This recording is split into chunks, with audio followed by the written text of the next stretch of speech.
The Discovery Sport is Land Rover's replacement for the Freelander. Now, its focus is on utility. So when it was launched, of course, there was a diesel engine.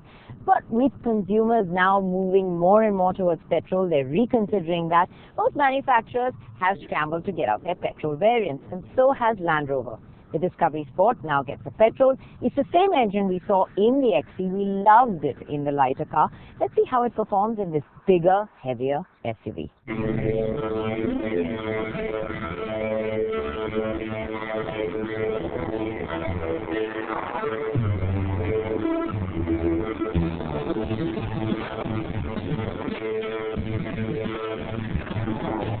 This petrol has 90 bhp more than its diesel sibling, and the same 2-litre 240 HP we saw in the XC.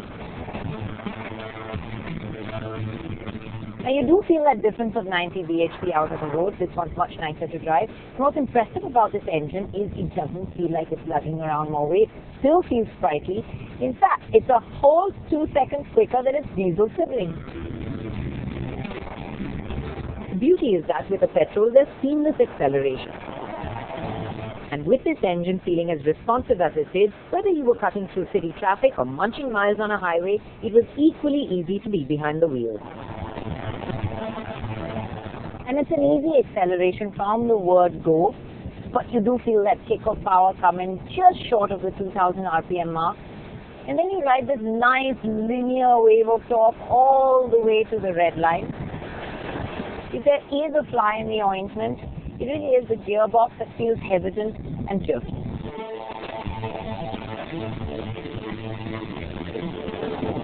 At city speeds, the lag in the gearbox response is a bit more accentuated, but that's if you floor the pedal. Use the throttle lightly and it responds much more smoothly. At lower speeds in the city, there is a firmness to the ride and you do feel a lot of the road imperfections filter through. But as you pick up space, you realize that this SUV becomes better damped and it's got good body control. In fact, it's a great cruising companion. It may not be as agile as an X3 around corners, but it does go around them pretty well. However, it doesn't like quick changes of direction, and that's because the roll is quite pronounced. It's best driven, dialed a notch back. Now, unfortunately, not a lot of people will do what this car is really meant to do. A Land Rover is supposed to go land roving. You're supposed to go off-roading in this one. But if you do veer off course, you will realize that this car is capable enough to get you out of any kind of tricky situation. The terrain response system works extremely well. And with this kind of inclement weather, it was a boon to be secure in the fact that this will wade through the flooded roads as well.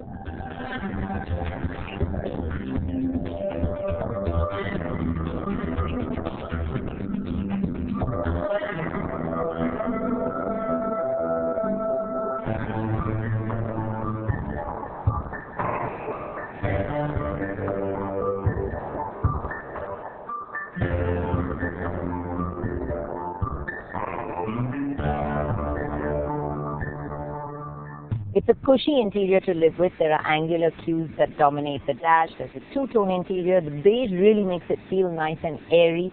Everything feels good quality and built to last. You have a touchscreen infotainment system. Although the screen is a little bit small, but if you opt for the top-end variant, you get a host of goodies and you get that third row seat. Now let's take a look at rear seat comfort. Now before we get to that third row, let's talk about the middle row. This is where most of the owners of the car will be. As you can see, there's ample leg room over here. Even a really tall person can get comfortable. You can stretch out your feet to go under the front seat. And of course, the seat is on sliders, so you can either open up room for the third row of passengers, or you can push it all the way back and get absolutely comfortable yourself. There's large glass areas. There's a big sunroof to make it feel nice and open and airy. You get the side aircon vents. You get a central armrest with cup holders as well. So, a comfortable place to be. Well, let's check out that third row.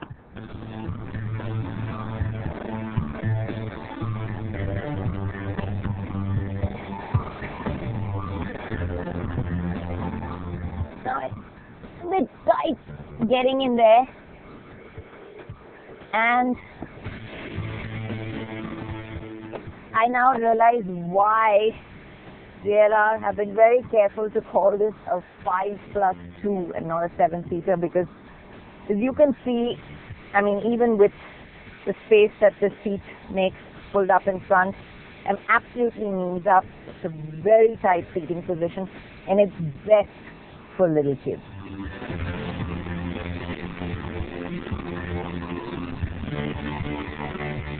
The Land Rover Discovery Sport comes with a 981-litre size boot when used as a 5-seater.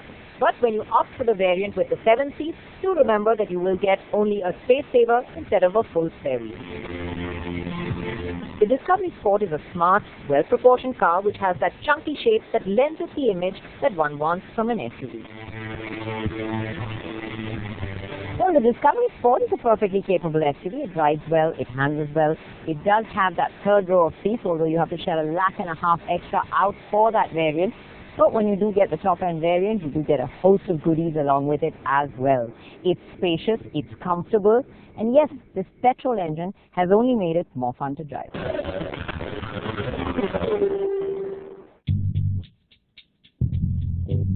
Of late, Hero MotoCorp has been on somewhat of a roll. Very recently, they gave us the Splendor iSmart 110, their first all-new bike which was designed and engineered completely in-house at the Center of Innovation and Technology, or CIT, in Jaipur.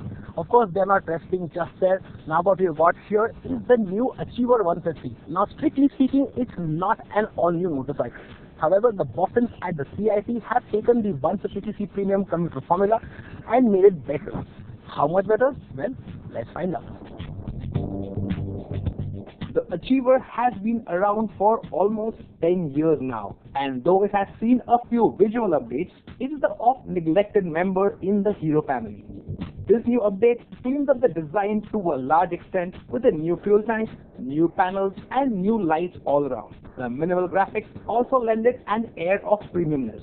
And let's not forget the always-on headlight, which adds to the bike's safety quotient.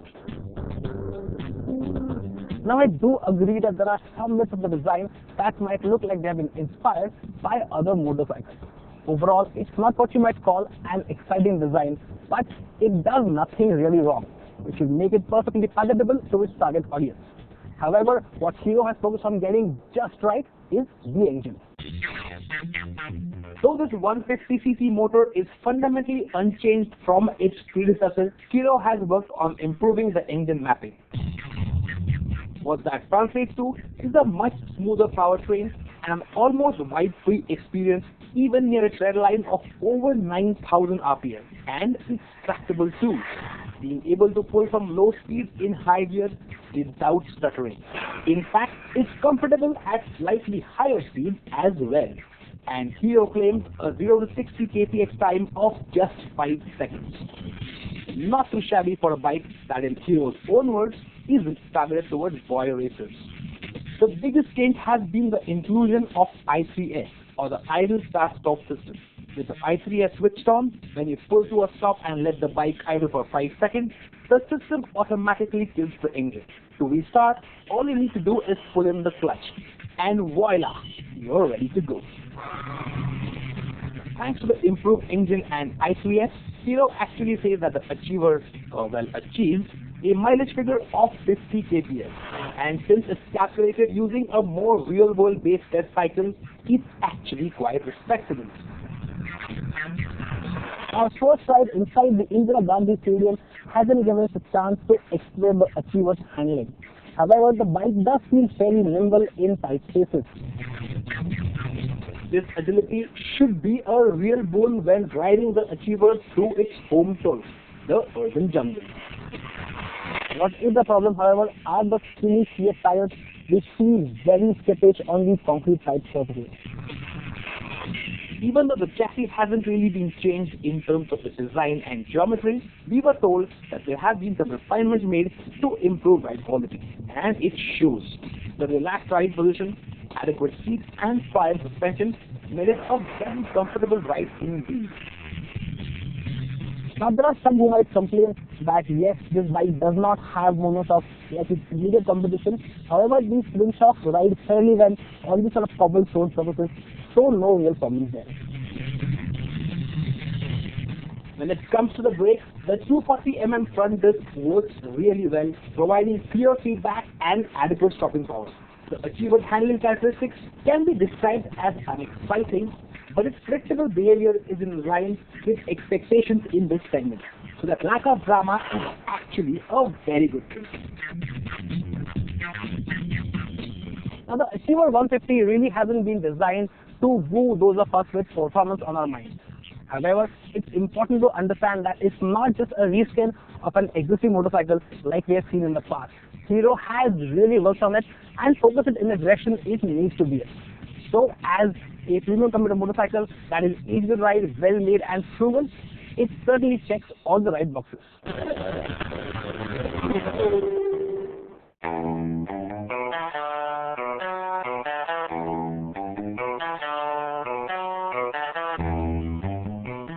As you can see, I'm in the Himalayas, it's the monsoons and it's the perfect time for bug hunting. But as we're the Autocar show, our kind of bugs have 4 wheels, not 6 legs. And we're on a magical mystery tour to discover loads more.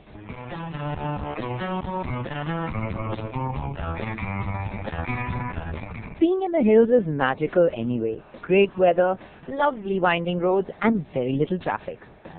And we were in Rishikesh, known as the land of yoga and meditating sadhus to us. But in the 60s, it was a hippie haven. And I was feeling like one.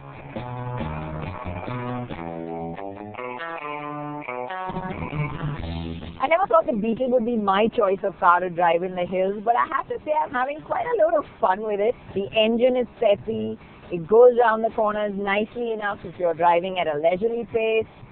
And I think that's the whole vibe of this car, you know, just enjoying the drive, windows open, fresh mountain air filtering in, the sun above me. Well, not exactly the sun because it's raining, but it just feels so free and happy.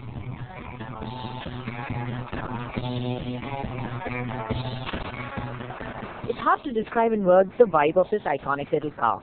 Maybe it's the movies I grew up on, watching it as Herbie or as the Love Bug, but it always makes me feel kind of carefree when I drive it. And around this drive, like we said, a magical mystery tour, so that should give you a clue of what we're here for. Finding a lot of Beetles along the way. The road surface was amazingly good, and as the morning mist was lifting, I was getting a little more into the groove. Though the auto box is good for relaxed driving, I wanted a bit more. So I used the manual to enjoy the corners unfurling in front of me. Now though it's softly sprung, the Beetle still made a fun companion. Why can't we have a regular test track like this, I was thinking to myself, until the bad roads came. But the Beetle did pretty well there too, pottering down the narrow road on the far side of the hill. The ride quality was actually quite good and it didn't let much filter through. The Beetle had taken to the hills. Well, I'm on the trail to find the other bug that's headed in the same direction as me. It's a little older, a little wiser. I think I see it. Yes, we have yet another Beetle along on this journey. One that's been around a little while longer than us. Hi guys, good to catch up with you. So we're on this trail, Beetle hunt it is. And I think we still have a couple of more Beetles to find, but I say age before beauty.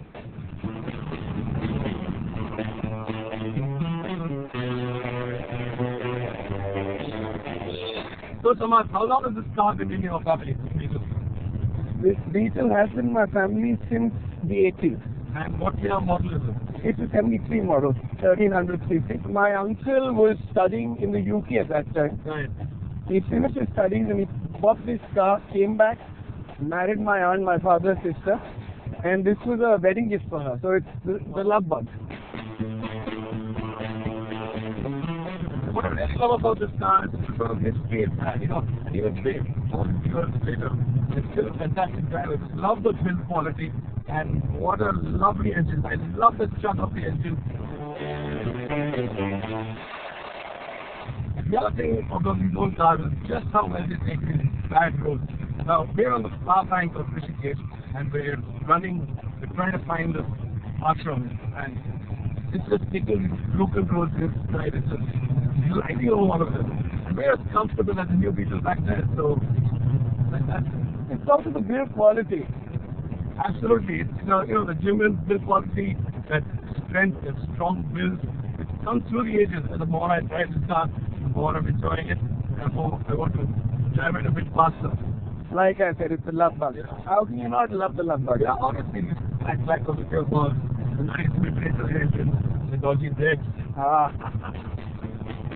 So Renuka isn't having half as much fun as that night.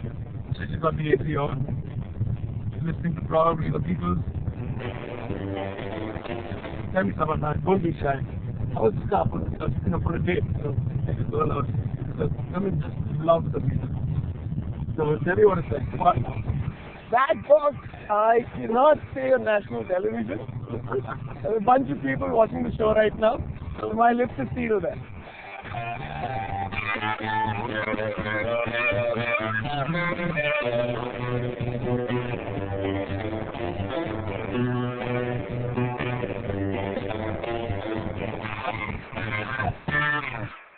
Shapur, this is quite a trek, I see. I feel like I'm going through the Amazon or something. Yeah. But, I mean, I don't think the cars would have made it. We're in Doubtful. search for the ultimate Beatle of our story, or Beatles rather. The Beatles, with an E and an A, Beatles. This is where they made the White Album, Abbey Road. So now you know where we're headed. That's what we're going to find.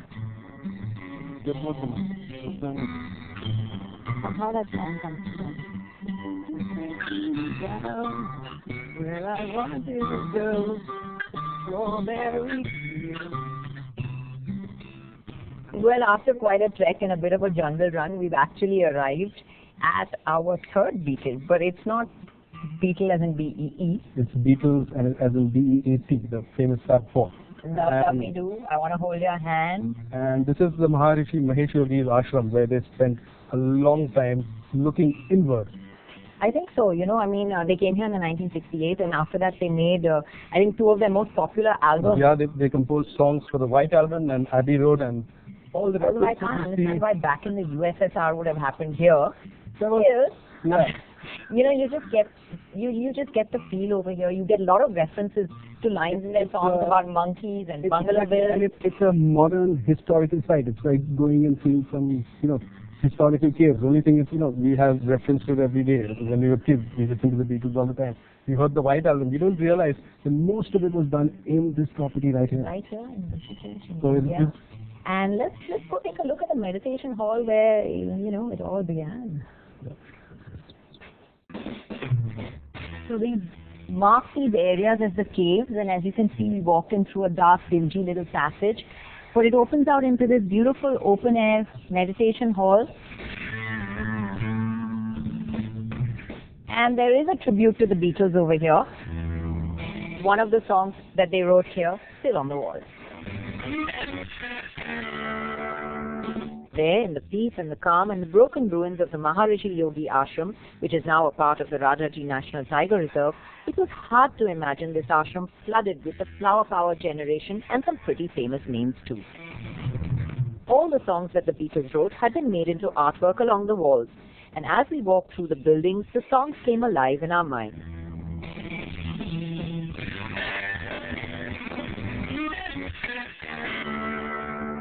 Songs like Bungalow Bill and Dear Prudence were written here.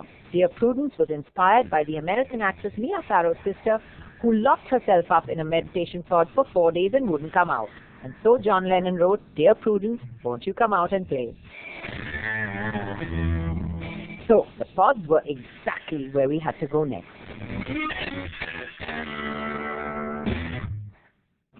I'm just blown away. I'm in awe, Shapur. Yeah, this feels like the set of the Aliens, you know, where all the cocoons are popping, and they're right in the middle of it. These But pods, it's insane. I mean, yeah, they were built for meditation. how many of them there are?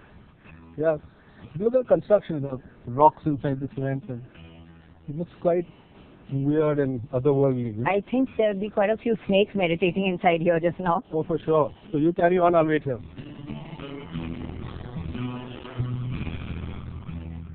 It was way too awe-inspiring to be afraid of what might pop out of one of these pods, and we trudged on to the pod where the Beatles meditated. And the reason for song number 9 and its repetitive tone became apparent. It was pod number 9.